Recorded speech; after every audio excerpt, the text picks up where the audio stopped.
নমস্কার, আমি বৈশাখী। শিল্প সাহিত্য বাই বৈশাখী চ্যানেলে সকল শ্রোতা বন্ধুদের স্বাগত জানাই। আজ আপনাদের বলবো সম্পূর্ণ ভিন্ন স্বাদের ভিন্ন আঙ্গিকের প্রাপ্তমনস্কদের জন্য লেখা একটি গল্প, অচেনা ঘামে জাগে শরীর। গল্প পাঠ এবং লেখায় আমি বৈশাখী বিশ্বাস দেবনাথ। গল্পটি প্রথম থেকে শেষ পর্যন্ত শুনবেন। ভালো লাগলে অবশ্যই লাইক করবেন, কমেন্ট করবেন, শেয়ার করবেন এবং আপনাদের প্রিয় চ্যানেল শিল্প সাহিত্য বাই বৈশাখী সাবস্ক্রাইব করে বেল বাটন প্রেস করে পাশে থাকতে একদম ভুলবেন না। বন্ধুরা, শিল্প সাহিত্য বাই বৈশাখী এখন চলে এসেছে ইউটিউব মিউজিক পডকাস্টে। ইচ্ছে করলে আপনারা সেখান থেকেও গল্প শুনতে পারেন এবং আপনাদের ব্যক্তিগত মতামত আমার সঙ্গে শেয়ার করতে পারেন। আজ আপনাদের বলবো সম্পূর্ণ ভিন্ন স্বাদের প্রাপ্তমনস্কদের জন্য লেখা গল্প, অচেনা ঘামে জাগে শরীর। গল্প পাঠ এবং লেখায় আমি বৈশাখী বিশ্বাস দেবনাথ। গল্পটি ভালো লাগলে অবশ্যই লাইক, কমেন্ট, শেয়ার এবং সাবস্ক্রাইব করতে ভুলবেন না। যাদের ভালো লাগবে না তারা দয়া করে এড়িয়ে যাবেন। গল্প পাঠ এবং লেখায় আমি বৈশাখী বিশ্বাস দেবনাথ। গল্পটি অবশ্যই প্রাপ্তমনস্ক শ্রোতা বন্ধুদের জন্য। এই গল্পটি সম্পূর্ণরূপে কল্পনা প্রসূত, যদিও কিছু ক্ষেত্রে বাস্তব ঘটনার ছোঁয়া থাকতে পারে। এটি লেখকের কল্পনার সাথে মিশ্রিত একটি সৃষ্টিশীল উপস্থাপন। গল্পটি কোনো ব্যক্তি, ঘটনা বা প্রতিষ্ঠানের সাথে মিলে গেলে তা নিতান্তই কাকতালীয়। এই গল্প শুধুমাত্র বিনোদনের উদ্দেশ্যে তৈরি করা হয়েছে। বৃষ্টির পরে ঘামে ভেজা শরীর আর আলগা পোশাক। নীরা কাঁধে ভেজা চুল রেখে দরজায় দাঁড়িয়ে। আবার এলাম তো রিজু, জানি না কেন, তবুও এলাম। রিজু সিগারেটের ছাইটা ঝেড়ে ফেলে। এতক্ষণ আকাশের দিকেই তাকিয়েছিল।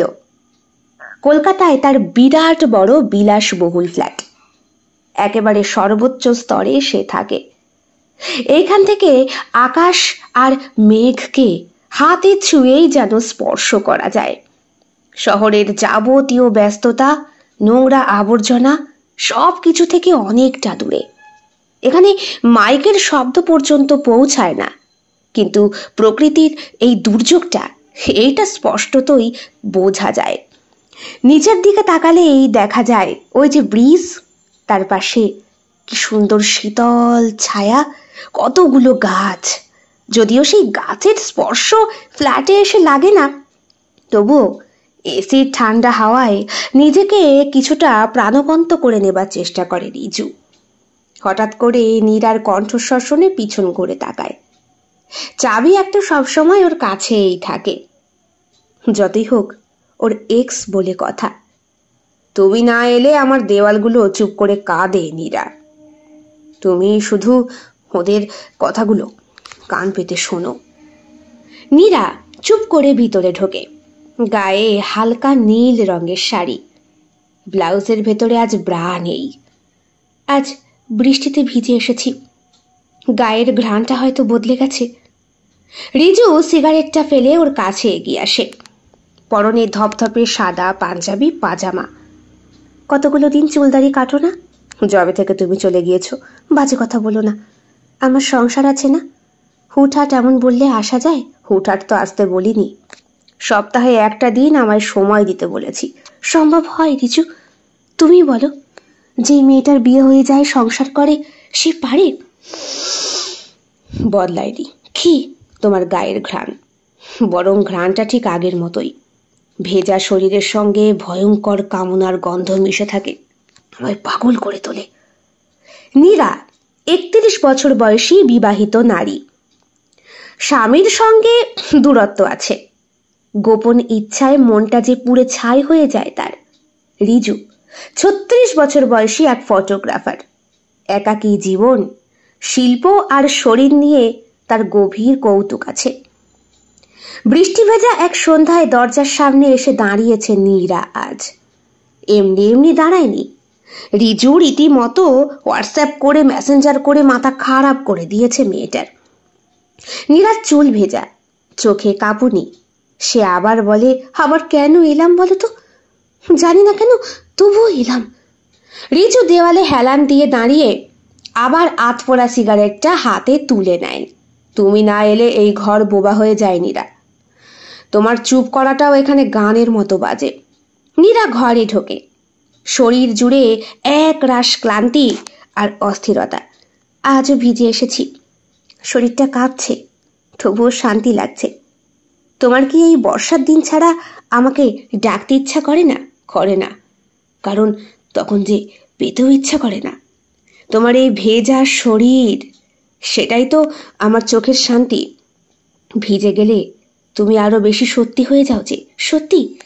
আমি তো অনেক কিছুই লুকিয়ে রাখি, তোমার চোখে কি সবই ধরা পড়ে? তোমার চোখে যে গল্প থাকে সেটা আমি ছুঁয়ে পড়ি। রিজু এগিয়ে এসে বলে, যেভাবে কেউ কাগজে লেখা পড়ে না, গন্ধে বোঝে, ঠিক তেমন। ঘরের ভেতরে নীরার শরীরের শ্বাস আর রিজুর লেন্সের ফোকাস।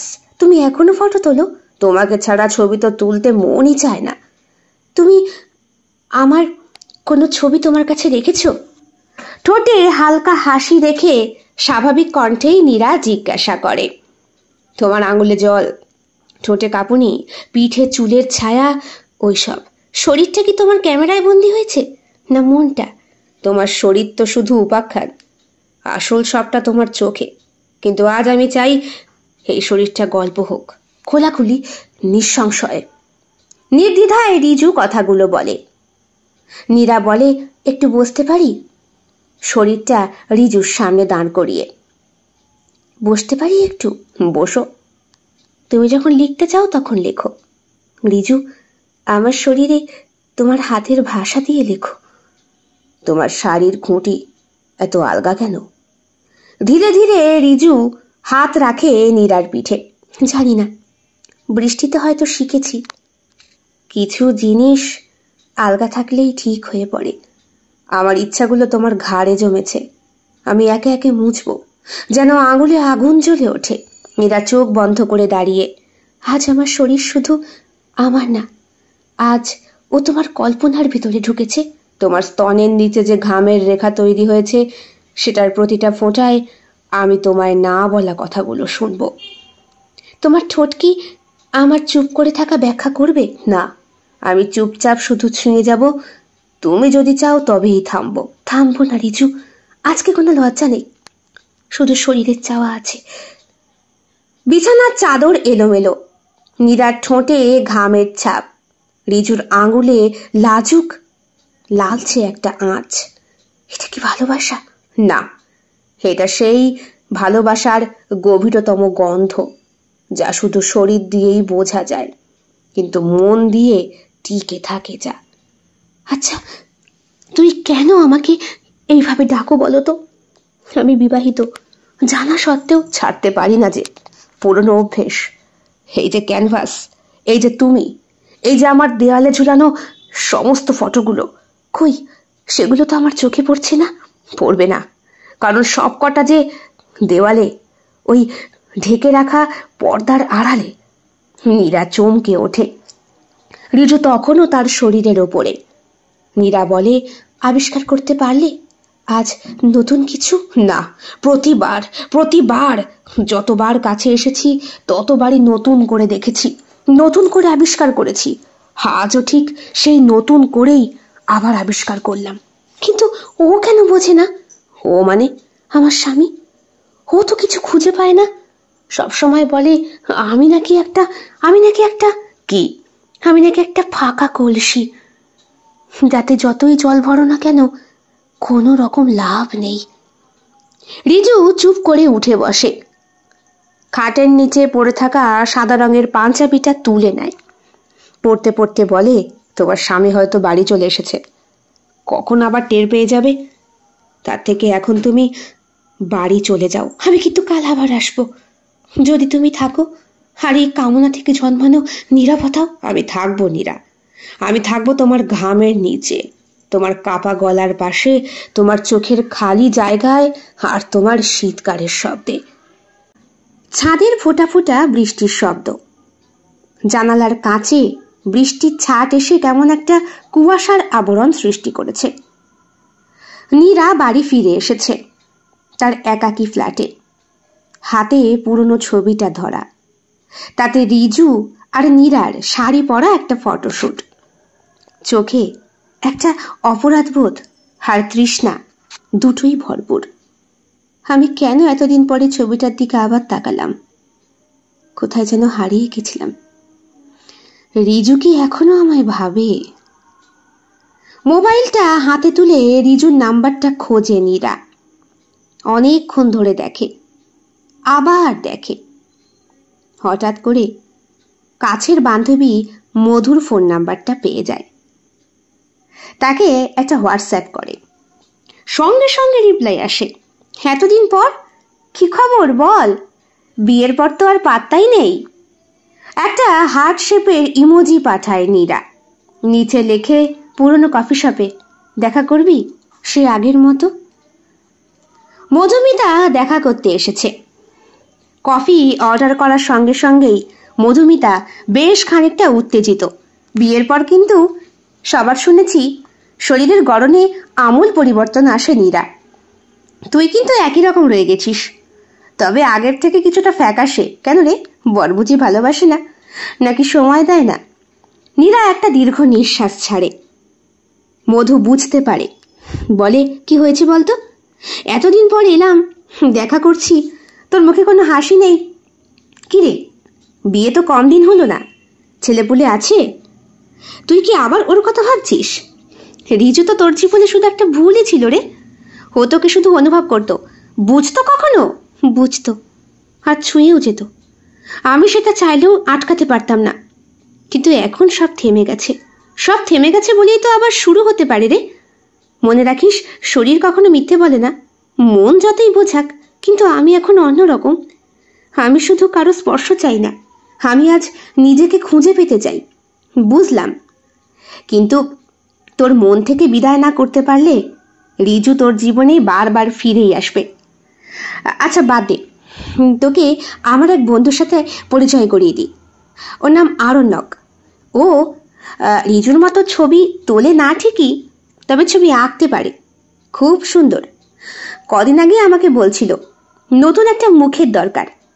তোর কথা আমার মনে এসেছিল, কিন্তু যোগাযোগ করার মতো কোনো রকম মাধ্যম ছিল না, তাই ফোনও করতে পারিনি, কিছুই না।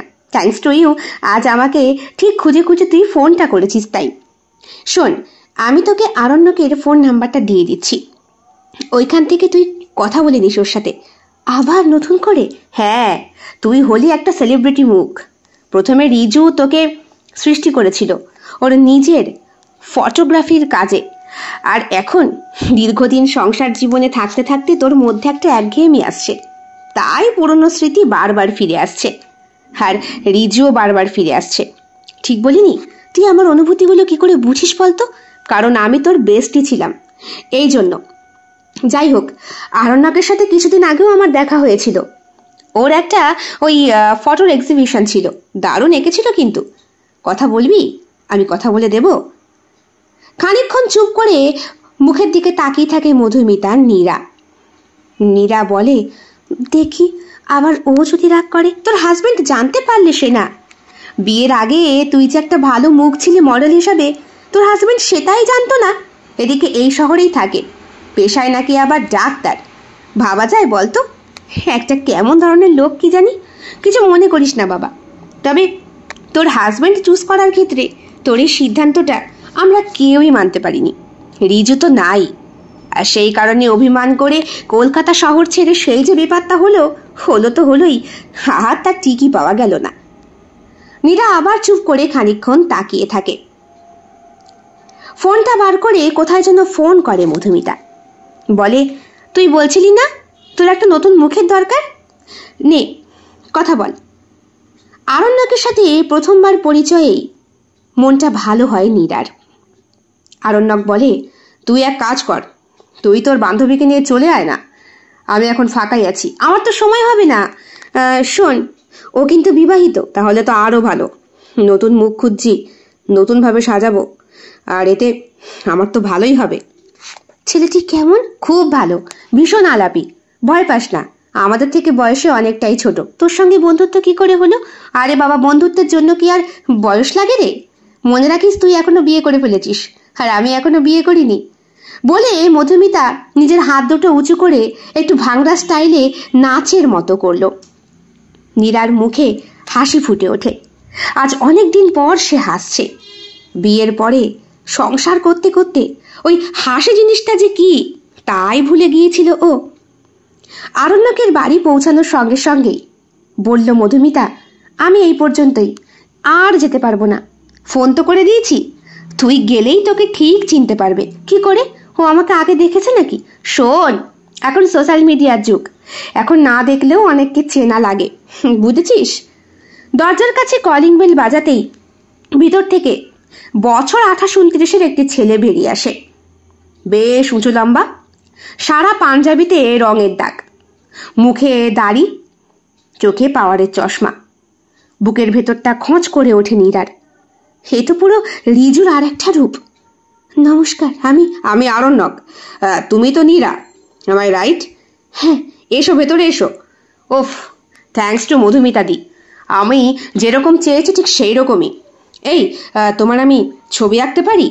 এত তাড়াতাড়ি আমার ছবি? হ্যাঁ, আসলে আমি সময় নষ্ট করতে চাই না, হাতে একটা অনেক বড় কাজ আছে। আর তাছাড়া এই গোটা মাসেই আমার এক্সিবিশন আছে। এক এক জায়গায় এক এক রকম মুখ লাগছে, কিন্তু আমার হাজবেন্ড বুঝতে পারলে তাহলে আমি কিছুটা পরিবর্তন করে দেবো খনি, তাহলে তো অসুবিধা হবে না। হো, ঠিক আছে, বরং দিও। আচ্ছা, যদি তোমার কোনো আপত্তি না থাকে, তোমার এই যে নীল রঙের শাড়ি, ভেতরে যে ব্লাউজটা পরেছো, ভেতরে বোধহয় ব্রা পরনি, তাই না? বুকের ভেতরটা আবার খোঁচ করে ওঠে নীরার। রিজুও ঠিক বুঝতে পারত কখন কি পড়েনি। আবার রিজু এটাও বলতো, শোন, সবসময় এইভাবে বেরোবি না, এসবে কি আর কাজ হয়? প্যাড ফ্যাড, তার থেকে তুই ব্রা পরবি, দেখতে খারাপ লাগে। কেন? খারাপের কি আছে? এটা তো নারীদের সৌন্দর্য, সেটা আমি ক্যামেরা বন্দি করতে পারি। আমি চোখ দিয়ে দেখবো, আমি সেটা ছোবো, আর কোনো পুরুষ সেটা গিলে খাবে কেন? আর শোন, আমার চোখ ছবির চোখ, তাই সবটা যেন স্ক্যানিং করে দেখতে পাই আমি। নীরা বলল, তুমি কি করে বুঝলে? ওই তো, আর্টিস্ট তো, ঠিক বুঝতে পারি। আর এর আগে যাদের ছবি এঁকেছি সে সমস্ত ছবির একটা অভিজ্ঞতাও বলতে পারেন। আচ্ছা, আমি কি তোমাকে তুমি করে বলতে পারি?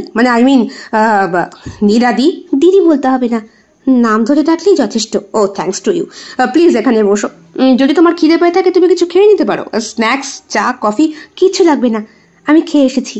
কতক্ষণ সময় লাগবে? বেশি সময় নেব না, জাস্ট কয়েকটা ঘন্টা।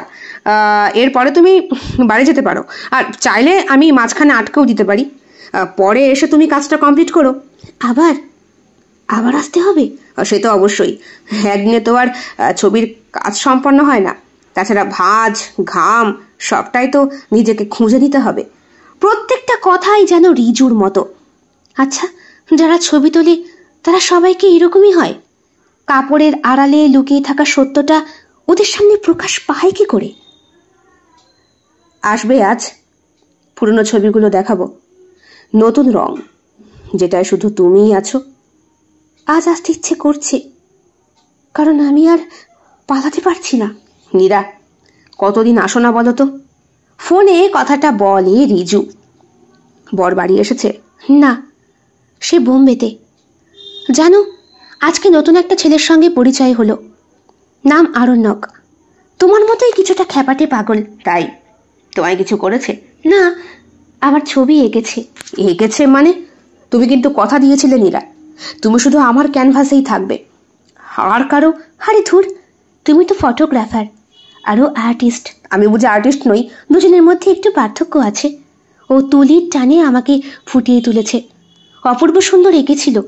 জানো, তুমি যেমন বলতে না আমার শাড়ির ভেতরে, ব্লাউজের ভেতরে আমি ব্রা পরেছি কিনা, সে একবারে দেখে বুঝতে পেরে গেছে। তার মানে তুমি কি পর্নোগ্রাফির সঙ্গে যুক্ত হচ্ছ?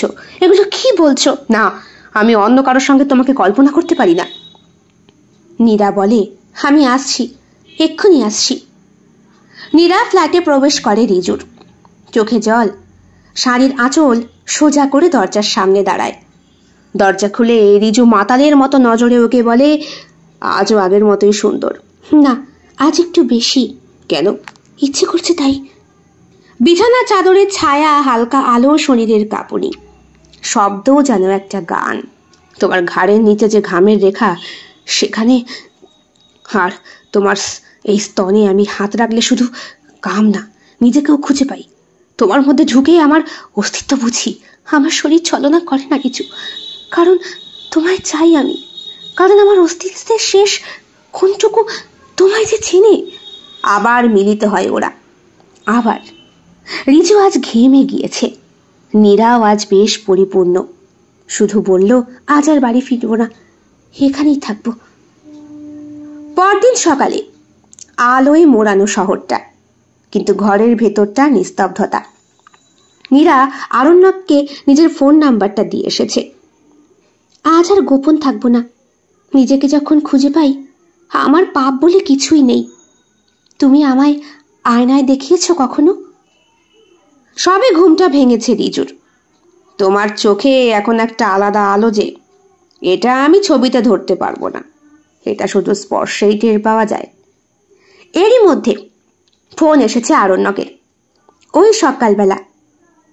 কিরে, আরণ্যক তোকে ফোন করেছিল বলে?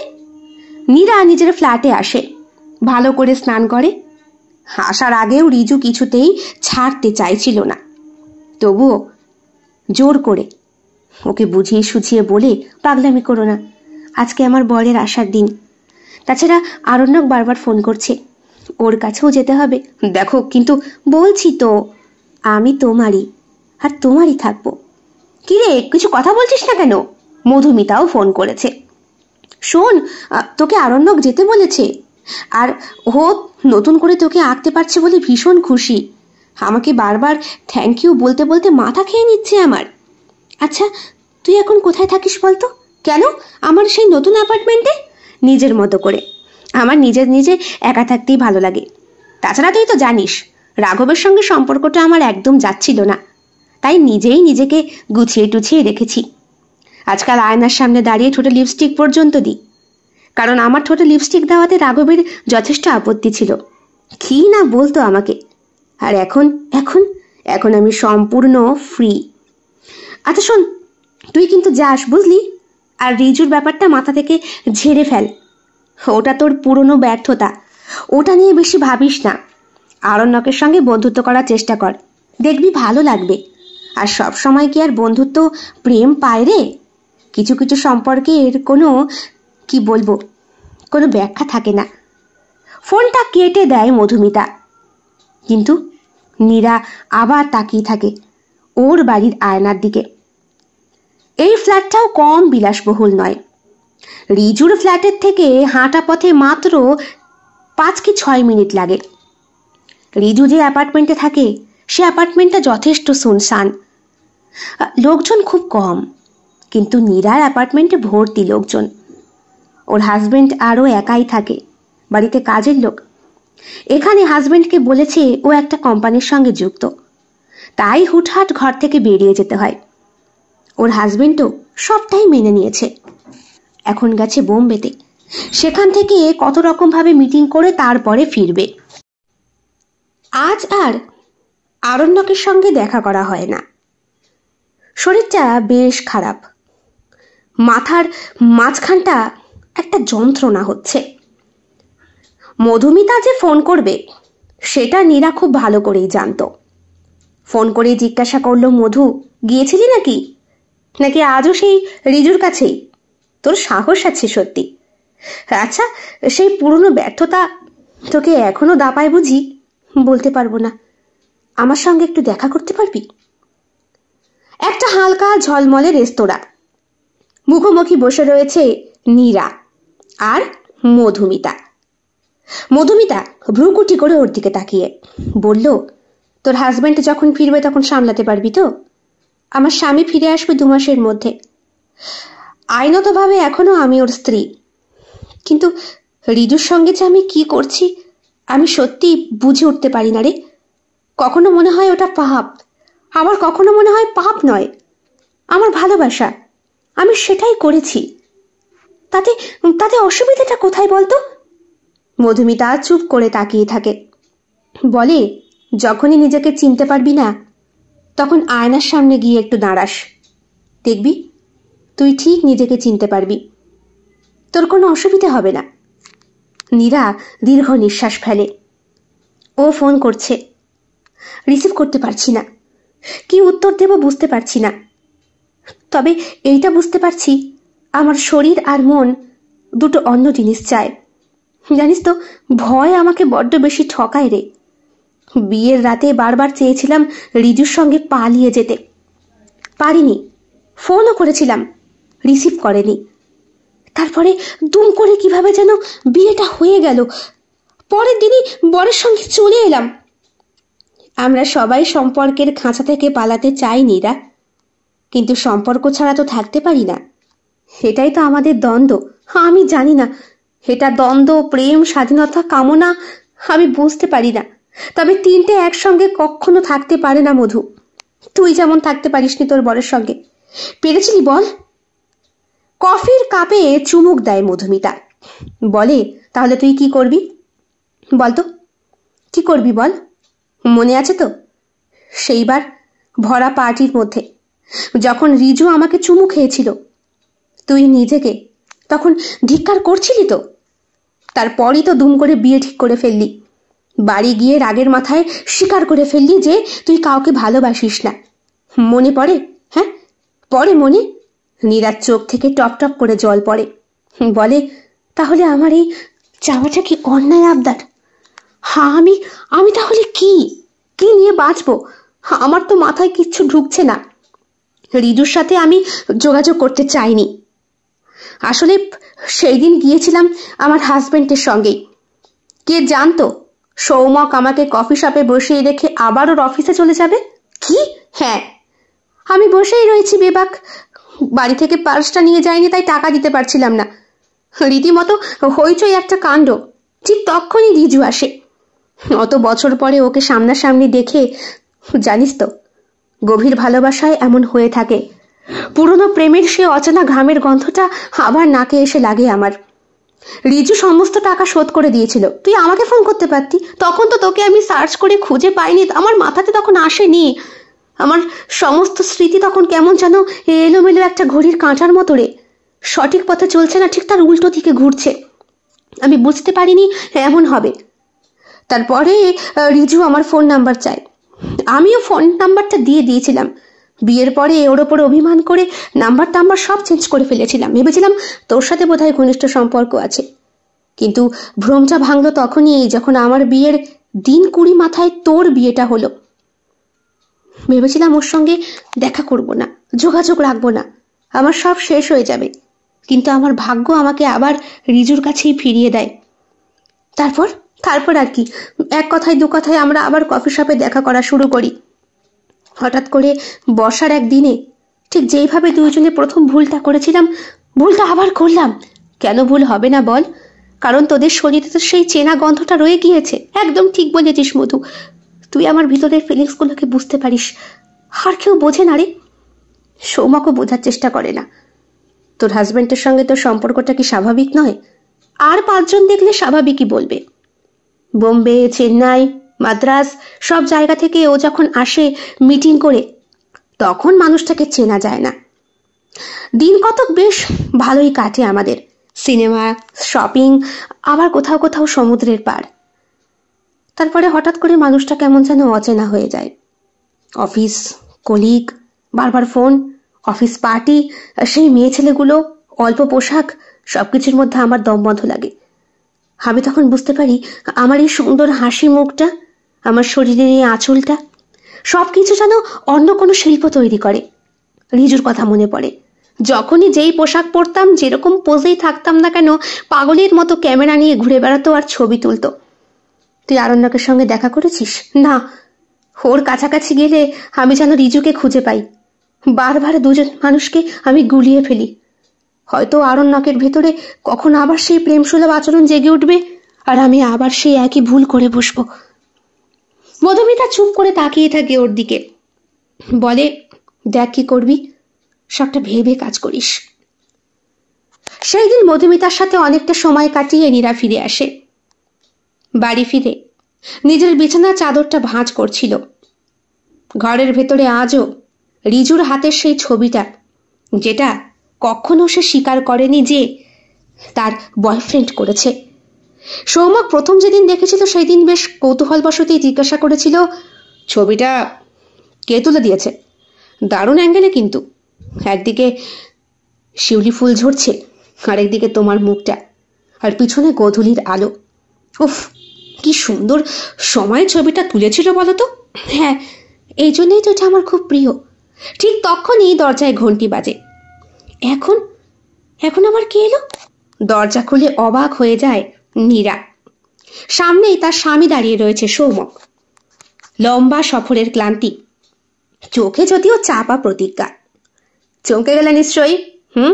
2 মাসের বদলে তাড়াতাড়ি ফিরে এলাম, তোমায় দেখতে ইচ্ছে করছিল। বসো। গলার ভেতর থেকে একটা অনিচ্ছা সুলভ শব্দ বেরিয়ে আসলেও সেটাকে চেপে রেখে উত্তর দিল, জল এনে দি। বাইরে বৃষ্টি হচ্ছিল না? বৃষ্টি তো হচ্ছেই। এ কি লোডশেডিং নাকি? হ্যাঁ। ঘরের ভেতরে মোমবাতি জ্বলছে আর একটা আলতো পারফিউমের ঘ্রাণ। ঘরটা অনেক বদলে গেছে। আচ্ছা, আমার কি আসতে বড্ড দেরি হলো? মানে বৃষ্টির মধ্যে এসে কি যে বলো, তোমার বাড়ি আর তুমি আসবে না, এ কখনো হয়? বেশ হালকাভাবেই কথাটা বলার চেষ্টা করেছিল নীরা, কিন্তু বুঝতে পারল ওর প্রত্যেক কথায় কথায় একটা ভয় আর উত্তেজনা কেঁপে কেঁপে উঠছে। কিছুক্ষণ পর সৌমক ওকে পিছন দিক থেকে জড়িয়ে ধরে। ওর আঁচলটা সামনে দিয়ে খসে পড়তেই ওর বুকের ওপরে পাগলামো শুরু করে। হাত ধরে, চুম্বন করে। ভয় পায় বারবার নীরা, ছুটতে বেরিয়ে আসতে চায়। ঠিক সেই সময় বলে ওঠে সৌমক, আমি ফিরে এসে যেটা খুঁজছি সেটা তো এই ঘরে নেই। ঘরে মনে হচ্ছে অন্য কারো স্পর্শে ভিজে গেছে, তাই না? না না, দেখো, আমি সেই একই আছি, সেই ভালোবাসা, সেই কামনা। কিন্তু না, তোমার ভিতরকার মানুষটা গলা টিপে মরছে। তোমার ওপরে আমি বোধহয় আবার ওই একই রকম টর্চার করছি, ঠিক ফুলসজ্জার পরপর তোমার যেরকম হতো। নীরা কিছু বলতে চায়, ঠিক তখনই বাতাসের ঝাপটায় নীরার চুলগুলো উড়ে আসে। টেবিলের ওপরে রিজুর আঁকা ক্যানভাস, তাতে একটা নগ্ন নারী, যার অর্ধেক মুখ দেখা যাচ্ছে আর অর্ধেকটা চোখের দৃষ্টিতে অভিমান। তুমি এভাবে কেন ছবি তুলতে দিচ্ছ? কেন? ছবির ভিতর থেকে কে যেন একটা বলে উঠল, আমি তো তোমায় আঁকিনি, আমি শুধু আমার ভিতরের নিঃস্বতাকে এঁকেছি। তুমি সেখানে এসে পড়েছ অনিচ্ছায়। সেই দিন আমি ছবি তুলতে গিয়েছিলাম অন্য এক নারীর, কিন্তু আমার চোখে যে অভিমান রয়েছে, মুখে স্পর্শের আকুলতা, তুমি তো সেটা জানতে, তুমি নিজেও জানো। স্পর্শ মানে সবসময় কাম নয়, কখনো ক্ষমা, কখনো ছেড়ে যাওয়ার ইঙ্গিত। দূর থেকে পিয়ানোর শব্দটা ভেসে আসে। সৌমক যখনই আসে তখনই পিয়ানো বাজায়। পিয়ানোর ছন্দে রাগ জমে থাকা বাতাস ফেটে পড়ে তার। সেই রাতে বারান্দায় একা বসে কাটায় নীরা। আজ কতদিন পর সৌমক ফিরে এসেছে, কিন্তু নীরার ভিতরটা একেবারে খালি। কিছুতেই বুঝে উঠতে পারছে না এর সমাধান কি। না শরীর, না ক্ষমা, শুধু একটা রাত যেখানে দুইজন মানুষ একে অপরকে ছোঁবে, যদি পারে। রাত্রে বিছানায় শুয়ে নীরা হাত ধরে সৌমকের। দুইজনে পাশাপাশি শুয়ে, শরীর ছুঁয়েও যেন ছোঁয়া নেই, চুম্বন নেই, নগ্নতা নেই, অথচ বাতাসে তীব্র কামনা আছে। তুমি ঘুমাবে না? ঘুম আসছে না। আসলে তুমি এখনো সেই শান্ত নদীর মতো, অথচ গভীর টান আছে। আমি আসলে বুঝতে পারি না। আমি সবসময় চাই স্বাভাবিক থাকতে, কিন্তু পারো না তো। না, কেন পারি না বলো তো? কারণ অচেনা শরীরের ঘামে যে কামের গন্ধ আছে, সেটা তুমি আমার গা থেকে পাও না। এক একজনের শরীরের গন্ধটা যে এক এক রকম হয় নীরা। বিয়ের আগে বললেই পারতে, অন্তত আমার জীবনটা তুমি এইভাবে নষ্ট করতে পারো না। অধিকারটা তোমার নেই। তাহলে এখন উপায়? বলতে পারবো না। তুমি যেখানে সুখ পাও সেখানে আমার সুখ। বারবার তোমার কাছে ছুটে আসতে গিয়েও তোমার ভেতরে সে আকাঙ্ক্ষাকে না জাগাতে পেরে নিজের পুরুষসত্তার উপরে ঘৃণা করে। তাই তো বারবার ছুটে চলে যাই বিভিন্ন জায়গায়, বিভিন্ন রকম ভাবে, যদি কারো সান্নিধ্যে এসে সেই গন্ধটার আবিষ্কার করতে পারি যেটা দিয়ে তুমি মাতাল হও, পাগল হও। নীরা জড়িয়ে ধরে সৌমককে, ওর ঘাড়ে কানে ঠোঁট বুলিয়ে চোখ ভুলিয়ে বলে, জানো আমি চেষ্টা করি প্রতিবার, বারবার, কিন্তু আমাকে মধুও বারবার বলেছে যে সম্পর্ক থেকে বেরিয়ে এসেছি সেইখানে আর জড়াতে না, কিন্তু কিন্তু তুমি পারো না। পারা যায় না নীরা। এই যেমন আমি প্রথম দিনই তোমার ভেজা চুল আর ভেজা পিঠের গন্ধটা পেয়েছিলাম, সেটা বারবার এখনো পেতে চাই, কিন্তু পাই না, কারণ সেই স্পর্শে তুমি থাকলেও তোমাকে যে পাই না। তখনই রিজুর ফোনটা আসে। রাত গভীর, এই তল্লাটেই রিজু থাকে। কোনদিন হয়তো বাড়িতে এসে উপস্থিত হবে। কে ফোন করেছে? কেউ না, আমার পুরনো। তাকে ফোন করা যাবে না, সে ক্যানভাসেই বন্দি, সেখানেই থাকতে দাও। আমায় কটা দিন একটু সময় দেবে, যাতে নতুন করে আরম্ভ করতে পারি? আচ্ছা, তোমার মধ্যেই যদি আমি তাকে খুঁজে পাই, তা তো হয় না। মানুষ আলাদা, গন্ধ আলাদা, সান্নিধ্য যে আলাদা, ওটা তোমায় মানতে হবে। নীরা বলে, একবার, আরেকবার, আরেকবার যদি সুযোগ। এত বছর যখন পেরেছি, তখন আরো না হয় কয়েকটা বছর। মধুমিতার সঙ্গে দেখা করেছে আজকে সৌমক। মধুমিতাও ডিভোর্সি। সৌমকের সঙ্গে টুকটাক কথাবার্তা হয়। সোর্স নীরা, ওর মাধ্যমেই পরিচয় হয়েছিল বড় বাজারে। হঠাৎ করে আজ মধুমিতার সঙ্গে দেখা হয়। সৌমকও বেশ খানিকটা ভিতর থেকে রিল্যাক্স বোধ করছে। মধুমিতা বলল, এখন খবর কি? নীরা কেমন আছে? আগের মতোই। যখনই অফিস থেকে বাড়ি আসি তখনই সেই 17 বছরের আগের স্মৃতি রোমন্থন করে।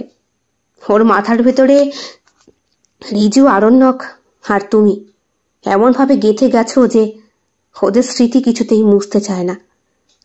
আমি বুঝতে পারি না সৌমক, যেদিন ওর সঙ্গে তোমার বিয়ে হয় সেই দিনই রিজু রেল লাইনে গলা কাটা পড়ে মারা যায়। আরণ্যকের সঙ্গে ওর পরিচয় হয়েছিল কোনো একটা এক্সিবিশন পার্টিতে। তারপরে বাদবাকিটা ও নিজের মাথায় সাজিয়ে পরিকল্পনা মাফিক কাজ করে। প্রতিদিন এই ফ্ল্যাট থেকে ওই ফ্ল্যাটে হাঁটতে হাঁটতেই ও কল্পনা মাফিক রিজুকে তৈরি করে ফেলে।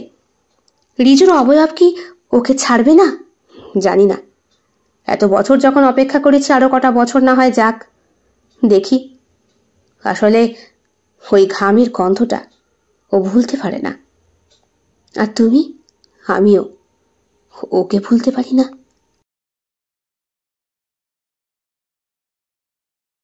কেমন লেগেছে আজকের গল্প? কমেন্ট বক্সে কমেন্ট করতে একদম ভুলবেন না। ভালো লেগে থাকলে অবশ্যই লাইক করবেন, কমেন্ট করবেন, শেয়ার করবেন এবং আপনাদের প্রিয় চ্যানেল শিল্প সাহিত্য বাই বৈশাখী সাবস্ক্রাইব করে বেল বাটন প্রেস করে পাশে থাকতে একদম ভুলবেন না বন্ধুরা।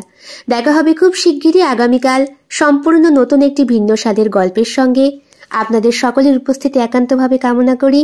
সকলে খুব ভালো থাকবেন, সুস্থ থাকবেন এবং একইভাবে সাহায্য এবং সহযোগিতার হাত বাড়িয়ে দেবেন। সবাই ভালো থাকবেন। শুভরাত্রি।